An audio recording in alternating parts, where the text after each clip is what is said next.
Selamat malam Pak Rifki, kami dari kelompok 2 untuk mata kuliah komunikasi dan etika profesi ingin mempresentasikan tugas besar 2 kami yang membahas tentang jenis pelanggaran etik di bidang IT. Kelompok 2 sendiri ini beranggotakan 6 anggota, nama-namanya yaitu ada Albert Tanjung, Dalu Mukti Pambagio, Fajar Sidik Muhtadin, Hizkia, Muhammad Irfan Dandung, dan Yogatama Egiantoro.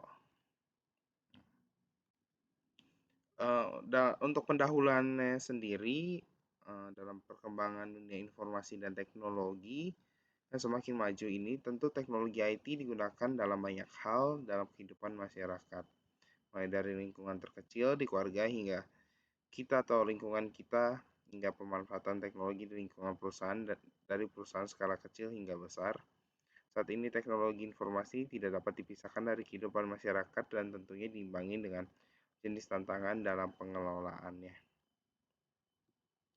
Saat ini terdapat banyak sekali perusahaan yang bergerak di bidang IT, mulai dari sektor aplikasi hingga sektor jaringan. Tentu banyak data pelanggan dan informasi yang tidak dapat kita sebarluaskan dan harus kita jaga demi kepentingan pelanggan kita. Maka dari itu, setiap orang yang bekerja atau menjalankan bisnis dalam bidang IT harus mematuhi kode etik pada bidang IT. Kode etik itu berasal dari dua kata, itu kode dan etik. Kode artinya tanda yang disetujui dengan maksud tertentu. Sementara etik itu berasal dari bahasa Yunani, yaitu ethos, yang memiliki arti watak, adab, cara hidup. Pengertian kode etik menurut KBBI yaitu kode etik adalah norma dan asas yang diterima oleh kelompok tertentu sebagai landasan tingkah laku. Dalam bidang IT juga dikenal kode etik. Kode etik profesi dalam lingkup TI membuat kajian ilmiah mengenai prinsip atau norma-norma dalam kaitan dengan hubungan antara profesional atau developer TI dengan klien, antara para profesional sendiri, antara organisasi profesi, serta organisasi profesi dengan pemerintah. Salah satu bentuk hubungan dengan profesional dengan klien atau pengguna jasa, misalnya membuat sebuah program aplikasi. Contoh seorang profesional tidak dapat membuat program semaunya. Banyak yang harus ia perhatikan, seperti untuk apa program tersebut nantinya digunakan oleh kliennya atau user, dapat menjamin keamanan atau security sistem kerja program aplikasi tersebut dari pihak-pihak yang dapat mengacaukan sistem kerjanya. Dalam makalah ini nantinya akan dibahas faktor jenis-jenis pelanggaran etika pada bidang profesi IT dan faktor-faktor yang mempengaruhinya.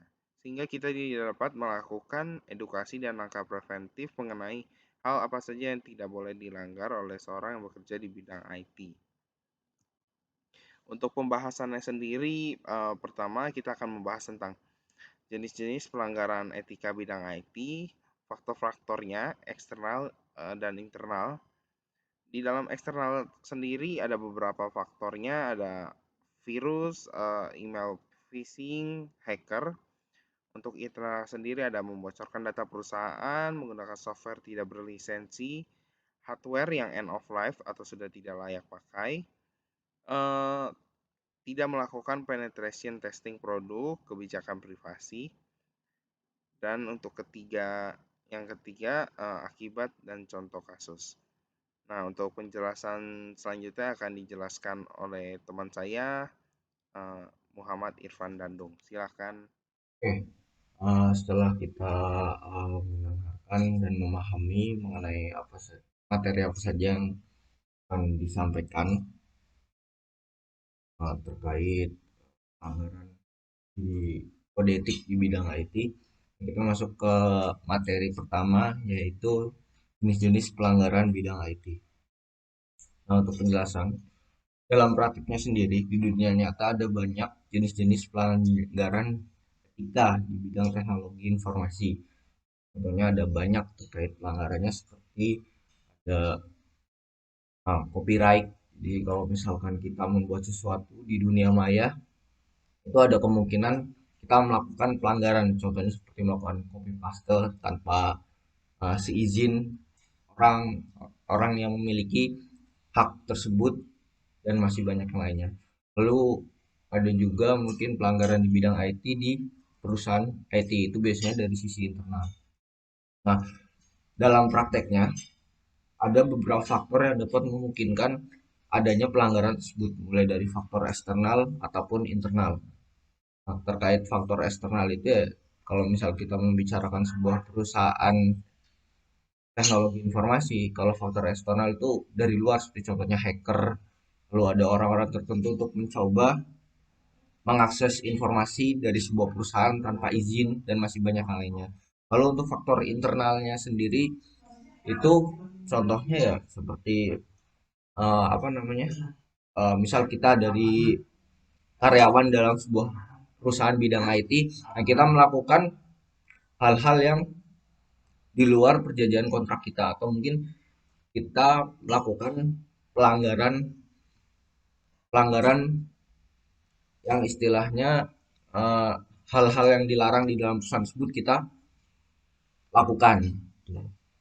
Nah, tanpa kita sadari, kita bekerja di bidang IT pun pasti ada pelanggaran tersebut, walaupun mungkin kemungkinannya itu sangat kecil sekali. Oleh karena itu, biasanya untuk meminimalisir kejadian tersebut, perusahaan yang bergerak di bidang IT akan melakukan yang namanya International Standard Operation mengenai informasi teknologi. Lanjut. Nah, tadi kan telah saya jelaskan mengenai jenis-jenisnya itu kan ada banyak. Untuk faktornya sendiri pun ada eksternal dan internal. Nah, salah satu yang mungkin jenis pelanggaran IT yang sering dilakukan baik oleh eh, orang IT maupun orang yang bukan IT ya contohnya pelanggaran copyright. Jadi kita melanggar sebuah hak cipta di dunia maya. Contohnya misal kita mendownload atau mengakses sebuah lagu atau mungkin video yang ada di dunia maya tanpa seizin atau tanpa akses yang istilahnya itu kita sudah diberikan izin untuk melakukan download ataupun dan lainnya.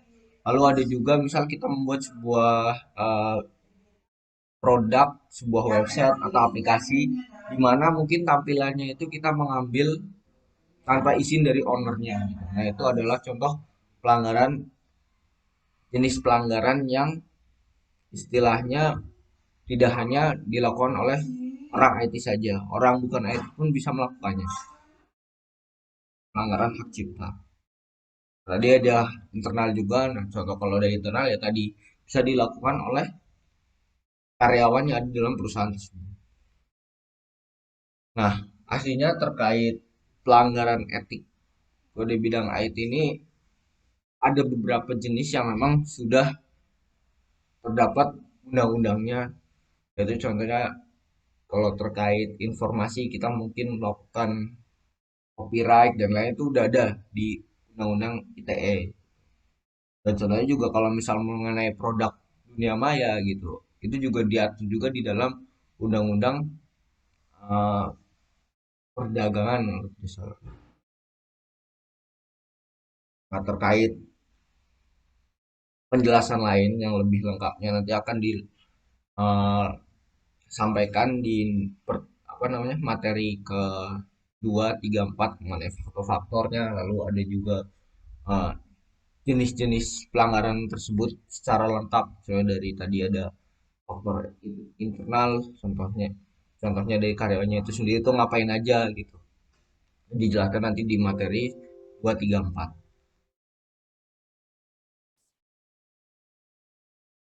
Oke, selanjutnya sebelum ke materi selanjutnya, perkenalkan terlebih dahulu, nama saya Yoga Tama Egiantoro, NIM 41519110024.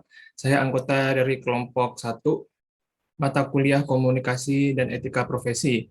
Di sini saya akan menjelaskan materi mengenai faktor-faktor yang dapat memungkinkan adanya pelanggaran di bidang IT.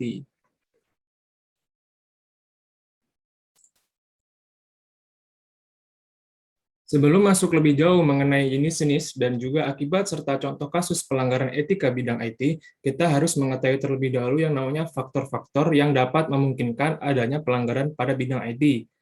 Pada dasarnya, di sebuah perusahaan bidang IT, biasanya faktor-faktor yang dapat memungkinkan adanya pelanggaran pada bidang IT ada dua, yaitu faktor eksternal dan faktor internal. Faktor eksternal merupakan faktor yang diakibatkan oleh suatu hal yang di luar dari perusahaan tersebut, seperti orang asing atau virus. Kemudian faktor internal merupakan faktor yang biasanya diakibatkan oleh sesuatu hal yang dalam perusahaan tersebut. Contohnya, karyawan yang bekerja dalam perusahaan tersebut, dan masih banyak faktor yang lainnya. Yang pertama, kita akan membahas faktor eksternal terlebih dahulu. Faktor eksternal yang pertama yaitu giving virus. Virus komputer sendiri adalah jenis program perangkat lunak berbahaya yang jika dijalankan dapat mengandalkan diri atau menginfeksi program komputer lainnya. Dengan memodifikasinya, ketika replikasi ini berhasil, daerah yang terkena kemudian dikatakan terinfeksi dengan virus komputer. Virus sering melakukan beberapa jenis aktivitas berbahaya pada komputer host yang terinfeksi, seperti pengambil alian ruang hard disk ataupun proses pada CPU. Mengakses informasi pribadi misalnya nomor kartu kredit, kemudian data yang rusak, mengirim spam email, mengawasi apa yang Anda ketikkan, bahkan membuat komputer Anda menjadi hang. Namun tidak semua virus membawa kerusakan itu dan berbahaya. Karena ada juga virus yang berusaha menyembunyikan diri, karena ciri khas virus adalah mereplikasi program komputer kemudian mengcopy dirinya sendiri tanpa persetujuan pemilik komputer. Kemudian selanjutnya ada email phishing. Phishing adalah usaha untuk mendapatkan informasi sensitif seperti username dan password dengan menyamar sebagai entitas yang dapat dipercaya dalam komunikasi elektronik. Misalnya saja seseorang memberikan sebuah alamat website kepada sobat dengan tampilan sangat mirip dengan Facebook. Nah, Anda akan mengira bahwa itu adalah situs Facebook yang sesungguhnya. Namun saat memasukkan email serta password ke dalam situs tersebut, tentu saja pemilik situs phishing tersebut akan mendapatkan username dan password rekan-rekan sekalian. Selain itu, phishing biasanya dapat dilakukan dengan spoofing email atau mengirim pesan instan, dan sering mengarahkan penggunanya untuk memasukkan informasi pribadi pada situs web palsu. Tampilan dan nuansa yang sering identik dengan yang asli, itu merupakan salah satu ciri dari email phishing ya. Komunikasi yang mengaku berasal dari situs web sosial, situs lelang, bank, pemrosesan, pembayaran online, atau administrator IT sering digunakan untuk memancing korban. Email phishing kemudian berisikan link ke situs web yang terinfeksi perangkat lunak jahat. Nah, di sini email phishing biasanya ada sebuah link yang seolah-olah itu situs asli, padahal di situ sebenarnya tertanam virus yang dapat menginfeksi komputer kita dan bahkan mengambil alih data-data pribadi kita. Maka itu harus kita waspadai dan jangan gampang untuk mengeklik dari situs yang belum dapat dipercaya kebenarannya. Biasanya dapat kita lihat dari domainnya, dan kalau yang official biasanya kan domainnya .com. Nah, kalau ini mungkin yang email phishing domainnya aneh-aneh dan dari negara lain, biasanya seperti itu. Selanjutnya adalah hacker. Hacker melakukan pelaku aktivitas pelanggaran IT yang tujuannya untuk mencari celah kelemahan suatu aplikasi ataupun situs tanpa meminta izin dari pemilik atau owner tersebut. Adapun aktivitas dalam hal tersebut dinamakan hacking, di mana aktivitas ini merupakan aktivitas yang tidak beretika karena mencari celah suatu situs kemudian memasukinya. Hacking ini adalah pelanggaran kode etik dalam dunia cyber. Hacking juga dapat merugikan orang lain, dan jika aktivitas peretasan tersebut bersifat merusak atau merugikan. Di sini ada beberapa jenis hacker, yaitu yang pertama adalah ethical hacker atau disebutnya white hat. Seorang hacker yang memperoleh akses ke sistem dengan maksud untuk memperbaiki kelemahannya. Jadi white hat itu lebih ke arah yang positif. Kemudian selanjutnya ada black hat.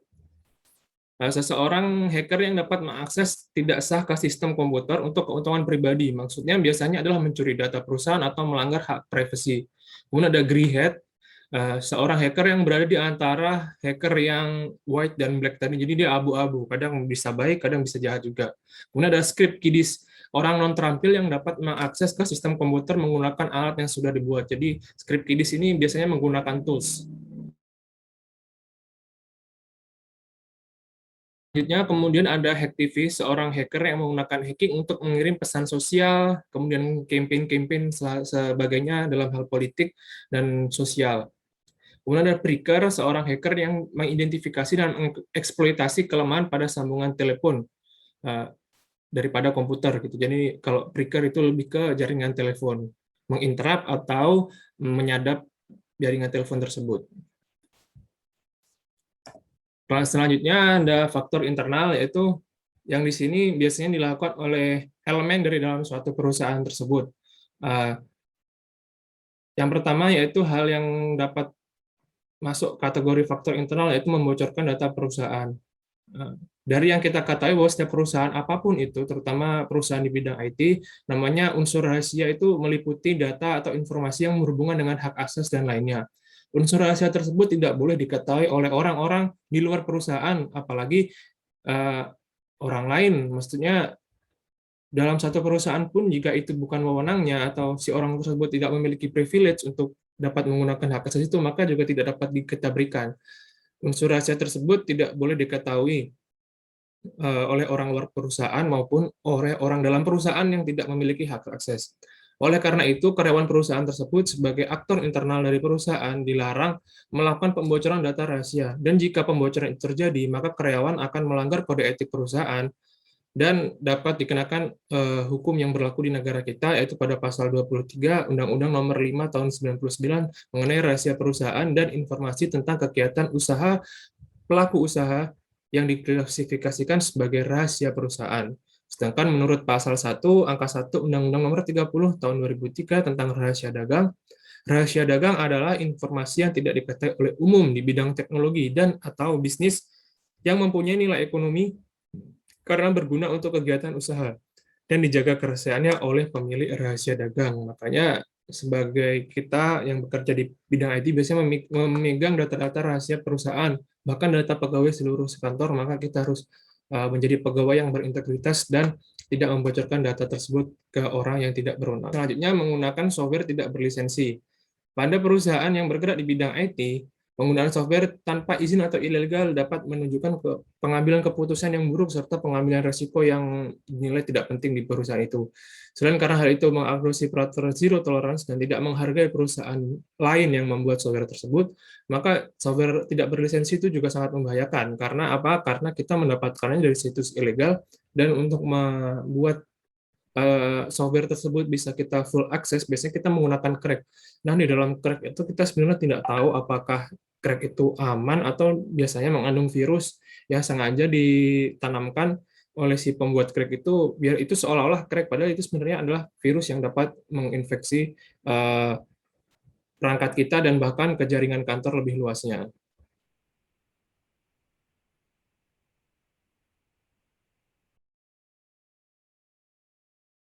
Kemudian selanjutnya yaitu tidak melakukan penetration testing produk. Setiap perusahaan yang bergerak di bidang IT dianjurkan untuk melakukan penetration test untuk setiap produk yang mereka buat.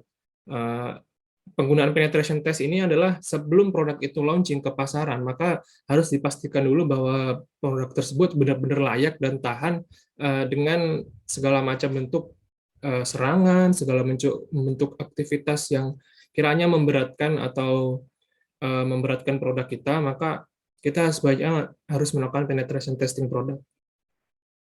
Jika masih ditemukan atau penetration testingnya tidak melampaui nilai minimal, maka kita bisa memperbaiki produk kita sebelum launching ke pasaran, sehingga kualitas serta keandalan produk kita dapat tetap terjaga.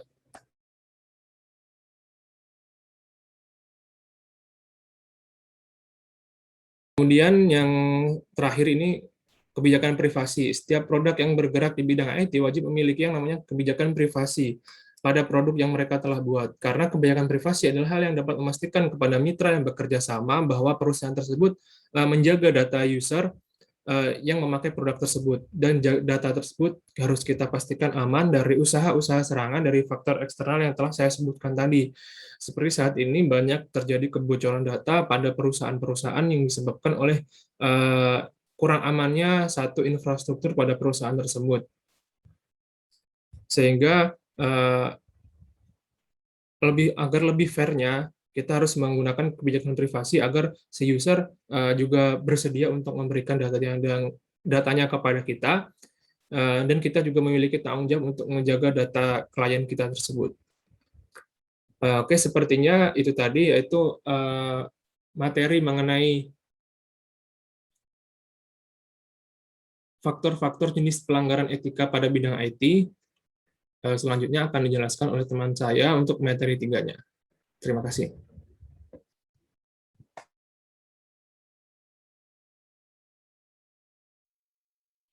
Baik, terima kasih Yoga Tama. Dan untuk pembahasan yang selanjutnya yaitu mengenai akibat dari pelanggaran etika di bidang IT. Dan berikut ini adalah beberapa akibat dari pelanggaran etika di bidang IT. Yang pertama ada pencurian data. Nah, sebelum ke pembahasan mengenai pencurian data, saya akan sedikit mengulas mengenai data itu sendiri. Data merupakan sekumpulan informasi atau keterangan-keterangan dari suatu hal yang diperoleh melalui pengamatan atau diperoleh dari sumber-sumber tertentu atau juga dapat berupa informasi yang dimiliki oleh seseorang yang itu sifatnya privasi. Nah, itu merupakan penjelasan dari data. Nah, seringnya terjadi pencurian data dikarenakan kelalaian manusia itu sendiri. Di antaranya adalah meminjamkan gadget dengan sembarangan tanpa adanya persetujuan antara kedua belah pihak. Lalu penggunaan password dan email yang mudah dan dapat dikenali.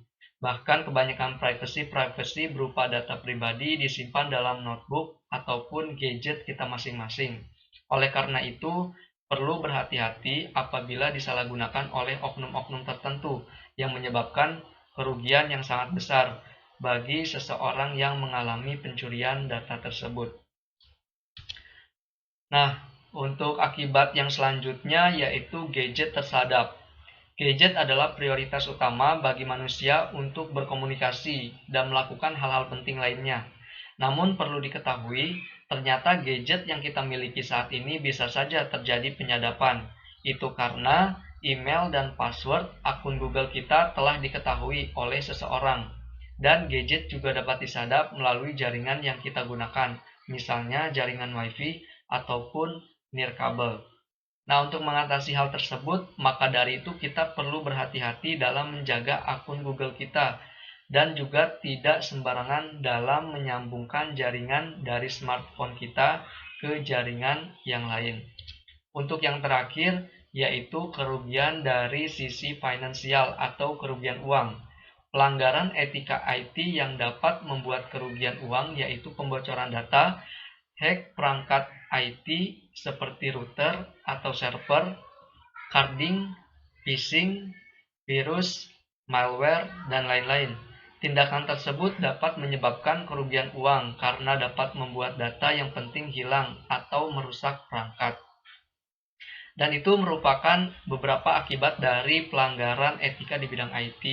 Dan untuk pembahasan yang selanjutnya, seperti contoh kasus pelanggaran etika di bidang IT akan dijelaskan oleh Saudara Dalu Mukti. Assalamualaikum warahmatullahi wabarakatuh. Untuk selanjutnya, untuk materi 4 ini untuk terkait dengan pelanggaran etika di bidang IT ya. Cara menghindari pelanggaran etika di bidang IT. Gimana sih caranya? Ini secara latar belakang dulu, untuk internet secara signifikan telah mengubah cara manusia berkegiatan. Setidaknya dalam 10 tahun terakhir, saat ini internet telah menjadi sarana penyimpanan beragam informasi, mulai dari kehidupan pribadi, bisnis, termasuk keuangan, apapun itu. Kemudahan akses pun yang ditawarkan internet sangatlah mudah banget, menjadi nilai tambah dunia maya, menjadi pilihan sebagian besar orang memakainya gitu. Di satu sisi masalah keamanan adalah isu krusial yang masih dihadapi oleh pengguna internet saat ini. Caranya gimana sih buat menjaga data-data kita, teman-teman? Antara lain ya, harus hapus informasi pribadi dari profil media sosial. Ya, yang paling penting kita jangan semuanya ditongonin lah gitu. Informasi pribadi seperti alamat rumah, nomor telepon, pekerjaan sebaiknya segera dihapus dalam profil di medsos kita gitu. Yang kedua, gunakan password yang beragam. Untuk memastikan sebuah password teruji kekuatannya pasti tak menggunakan password yang sama untuk beragam akun. Nah, untuk yang ketiga, selalu pantau pengaturan keamanan di media sosial. Kita selalu monitoring nih, ada running apa atau kejadian apa di sosmed kita gitu. Salah satu langkah untuk memperkuat keamanan di medsos kita yaitu selalu memperhatikan kembali pengaturan yang ada gitu. So, untuk materi 4 kurang lebih seperti itu dari saya Dalu Mukti Pambagio 415159. Terima kasih sebelumnya kalau ada salah kata atau kurang baik dalam menyampaikan makalah ini. Dari materi 4 ini saya mohon maaf. Wassalamualaikum warahmatullahi wabarakatuh. Ya, terima kasih. Nah, jadi dari materi dan presentasi yang telah kami bahas dari jenis pelanggaran etik di bidang IT ini, jadi kami menyimpulkan di sini etika dalam berbisnis di bidang IT itu harus selalu dikembangkan agar tak ada pelanggaran yang timbul, karena tak hanya merugikan perusahaan saja, namun di sini ada istilah dengan kata bisnis dalam bidang IT. Itu takutnya tercoreng dan dipertanyakan gimana keamanan dari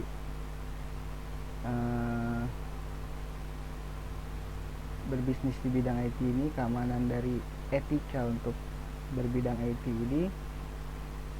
Jadi itu perlu kita harus pahami, dan pengetahuan kita harus selalu latihan untuk menciptakan generasi pembisnis di bidang IT. Jadi tak hanya itu juga, kita harus mumpuni dan berakhlak baik dalam menjalankan bisnis bersama tim maupun relasi atau hubungan dengan perusahaan yang lainnya gitu. Nah, di sini tak hanya kesimpulan yang kami sampaikan, di sini juga ada saran yang telah kami diskusikan dari materi yang telah kami sampaikan. Jadi perlunya pemahaman mengenai faktor eksternal dan juga faktor internal ini kita harus paham itu yang dapat memungkinkan di sini pelanggaran yang ada di bidang IT itu. Jadi faktor eksternal di sini kita dapat itu yang akan mengakibatkan oleh orang asing atau juga virus yang masuk, sedangkan faktor internal itu biasanya dapat diakibatkan oleh karyawan atau orang yang bekerja dalam perusahaan itu sendiri. Jadi perlu kita tekankan, kita harus memahami faktor-faktor tersebut, dan itu juga akan memudahkan kita untuk mengekspor,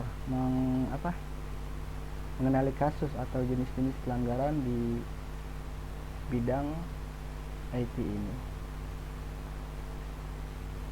Ya, demikian yang bisa kami sampaikan. Kami dari kelompok 2, kurang lebihnya kami mohon maaf, dan saya akhiri. Assalamualaikum warahmatullahi wabarakatuh.